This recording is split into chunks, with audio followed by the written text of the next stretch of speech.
ప్రభు, నేను వివిధ జాతుల నడుమ నిన్ను వినుతించదను, బహుజనుల నడుమ నిన్ను స్తుతించదను.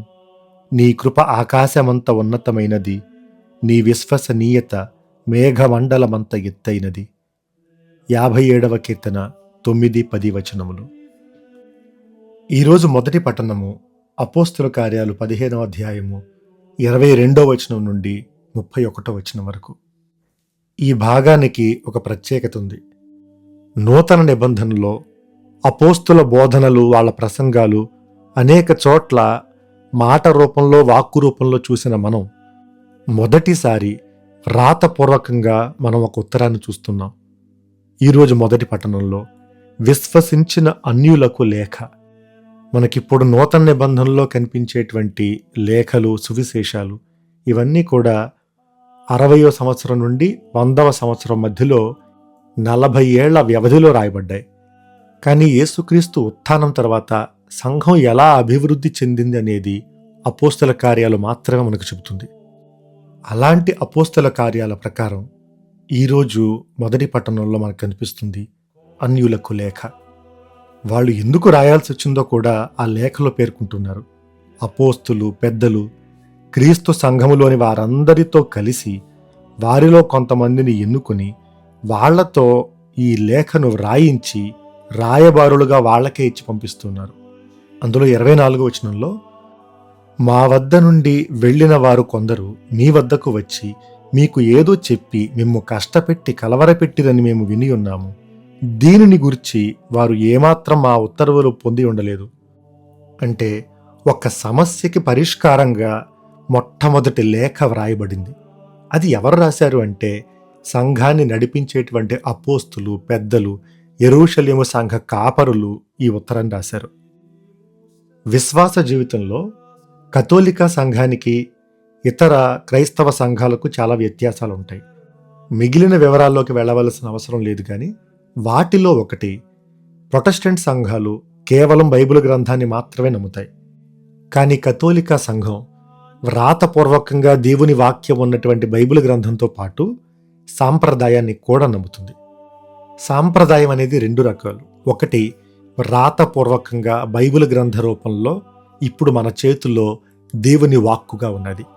సాంప్రదాయంలో 2వ భాగం ఏంటి అంటే బైబిల్ గ్రంథం కాకుండా దానితో పాటే ప్రయాణిస్తూ ఇన్ని సంవత్సరాల అనుభవాలన్నిటినీ కూడా వ్రాతపూర్వకంగా అపోస్తులు, శిష్యులు వాళ్ళు రాసినటువంటి ఇతర లేఖలు, వాళ్ళు ప్రచురించినటువంటి ఇతర పుస్తకాలు, పాపుగారులు, సంఘము, అపోస్తులు వీళ్ళందరూ తీసుకున్నటువంటి నిర్ణయాలు, సమస్య వచ్చిన ప్రతిసారి వాళ్ళు ఎంచుకున్నటువంటి పరిష్కారాలు, వీటన్నిటినీ కూడా పరిగణలోకి తీసుకుంటూ బైబిల్ గ్రంథంతో పాటు ఇంత ఐశ్వర్యవంతమైనటువంటి సాంప్రదాయాన్ని కూడా మనం పాటిస్తాం.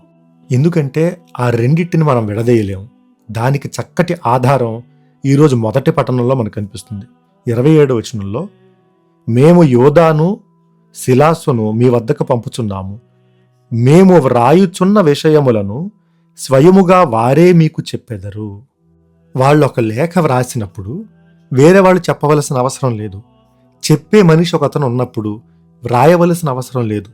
ఈ రెండింటినీ కూడా ఎందుకు వాళ్ళు సంఘానికి ఇచ్చారు అనంటే 2 ముఖ్యం కాబట్టి.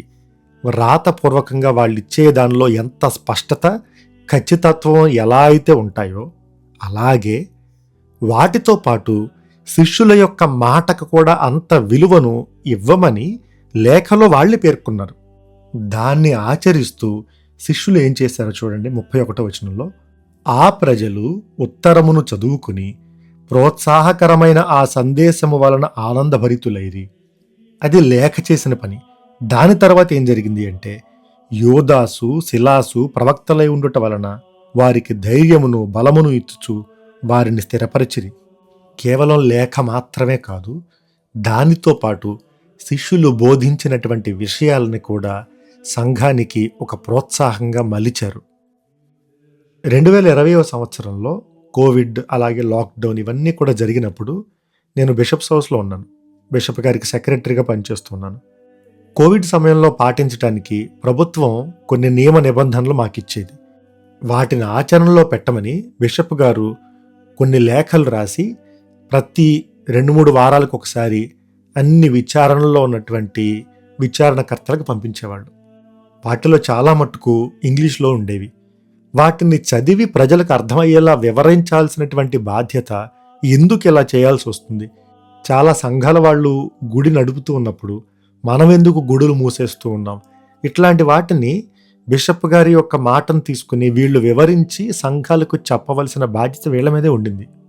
అప్పుడు వాళ్ళు ఇచ్చేటువంటి వివరణని, బిషప్ గారు రాసినటువంటి లేఖని, ఈ రెండింటిని మనం వేరు చేసి చూడలేం. ఎందుకంటే ఇవన్నీ కూడా ఒకటే విషయం గురించి సాక్ష్యం చెబుతూ ఉన్నాయి. మాట్లాడే మాట వ్రాతపూర్వకంగా ఉన్నదానికి సాక్ష్యం చెబుతుంది, దాన్ని వివరిస్తుంది.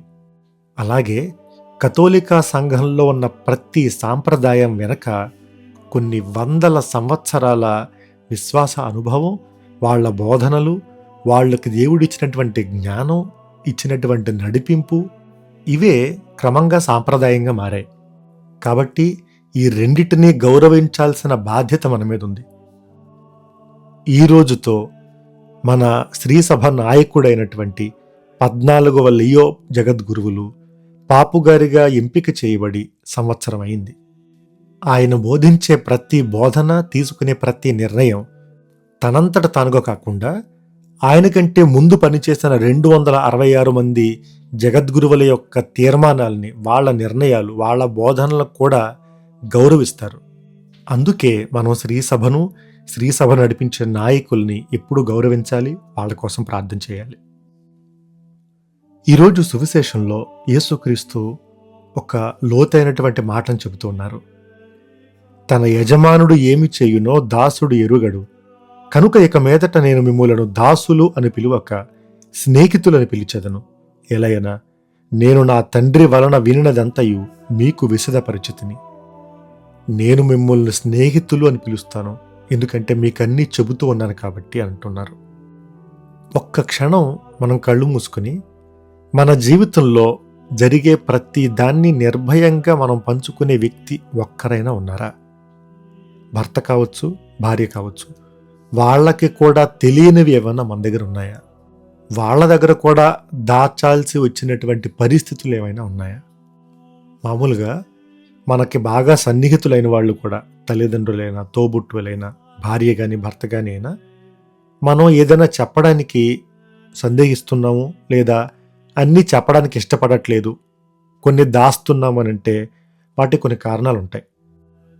ఏదైనా మనం ఒకటి చెప్పాము అని అంటే దానివల్ల మనం లోకు అయిపోతామా, వాళ్ళు మనల్ని తక్కువగా చూస్తారా అనేటువంటి భయం కావచ్చు, లేదా అన్నీ చెప్పిన తర్వాత వాళ్ళు మనల్ని మోసం చేస్తారా, వేరే వాళ్ళకి చెప్పి మనల్ని పరుగు తీస్తారా అని కావచ్చు, లేదా ఎవరికి చెప్పకపోతే మనం మాట మార్చవచ్చు, మనకు అనుకూలంగా పరిస్థితులను మార్చుకోవచ్చు, కాబట్టి ఎవరికి చెప్పవలసిన అవసరం లేదని కావచ్చు.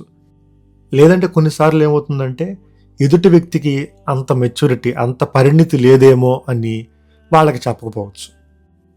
ఒకటి మాత్రం నిజం, మనకు సంబంధించిన విషయాలన్నిటినీ కూడా ఒక వ్యక్తితో పంచుకోవాలంటే మనం భయపడతాం.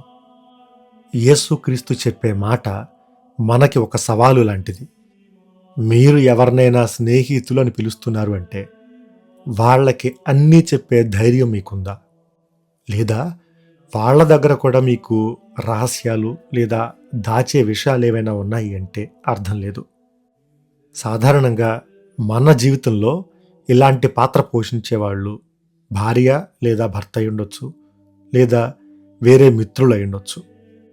మానవ జాతి పతనము ఆదాముతో మొదలైంది దేవుని నుండి దాక్కోవటం వల్ల. మనుషులంగా మనం తప్పులు చేస్తూ ఉంటాం. ఆ నిజాన్ని ఒప్పుకున్నప్పుడు ఖచ్చితంగా కష్టాలు లేదా వేరే వాళ్ళు మనల్ని చులకనగా చూస్తారనేటువంటి భయం ఉంటుంది. కానీ ప్రపంచ చరిత్రలో నిజాన్ని చెప్పటం వల్ల కంటే నిజాన్ని దాయటం వల్లనే ఎక్కువ కష్టాలని, శ్రమల్ని కొని తెచ్చుకున్నారు. నేను మిమ్ము స్నేహితులు అని పిలుస్తాను అని యేసుక్రీస్తు చెప్పారు. ఆయన మన స్నేహితుడైతే ఆయన మనకి విశదపరుస్తూ అన్నీ తెలియచేస్తూ ఉంటే మనము కూడా ఆయనకి అన్నీ చెప్పాలి. అందుకే కేవలం మనకు మాత్రమే ఉన్నటువంటి ఒక ఐశ్వర్యం పాప సంకీర్తన. మనం మనుషులంగా పాపాలు చేస్తాం, కానీ పాప సంకీర్తన చేసినప్పుడు దానిలో నుండి మనం కొన్ని పాపాలని మినహాయించటం లేదా చెప్పకపోవటం అంటే బానిసలుగా బ్రతకటమే. మనం చేసిన పాపాలే మనల్ని బానిసలను చేస్తూ ఉంటాయి. అపోస్తుల కార్యాల్లో అననీయ సఫీరా అనే భార్యాభర్తలు దీనికి ఉత్తమమైనటువంటి ఉదాహరణ. దేవుడే వాళ్ళ స్నేహితుడు అని వాళ్ళు భావించి వాళ్ళకున్నదంతా కూడా అమ్మి పేతురు యొక్క పాదాల దగ్గర పెట్టాలని వచ్చారు. కానీ దానిలో నుండి కొంత మినహాయించుకుని ఆ విషయాన్ని దేవుని నుంచి దాగటం వల్ల వాళ్ళని వాళ్లే దేవునికి శత్రువులుగా చేసుకుని వాళ్ళు చనిపోయారు. ఈరోజు సువిశేషం ద్వారా మనము దేవుని నుండి ఈ కృప కోసం ప్రార్థన చేద్దాం.